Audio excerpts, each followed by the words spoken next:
Hello my dear students. So here we have a question from NEET 2019 paper. So this is from chemical kinetics. So let us understand this question and we can answer this very easily. So just look here for a chemical reaction. Yes, this is a chemical reaction they have given and they are asking us to find the correct rate law expression for this chemical reaction. You can just see in the question, so which I have showing here. Okay. Now here, how can we write a rate law expression for a given chemical reaction? Look here. So rate is equals to these are the reactants, these are the products now. So at initially at time t0, it means at the beginning of the reaction we will be having only reactants but not the product. As time goes on, so what happens, these reactants will combine to form this product now. Therefore product concentration increases as time goes on and reactant concentration decreases, right? So what I am saying, reactant concentration decreasing now, so let it indicate with a minus symbol. And what is the coefficient here? We have 1 now, so write 1 by 1.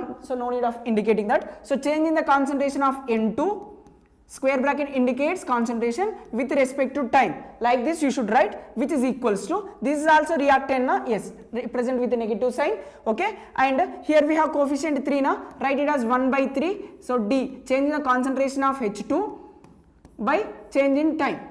Like that you have to write, okay. Now this will be equals to, see here product is forming now, so indicate the concentration which is increasing for product with positive sign. So here we have coefficient 2 now, so you can write it as 1 by 2 D NH3, so change in concentration of ammonia with respect to time. So this is a rate law expression for this particular chemical reaction. I hope it is clear how to write a rate law expression. Now by looking at this, you can answer from these 4 options which is the correct answer in the comment box. You can give your answer. Thank you for watching.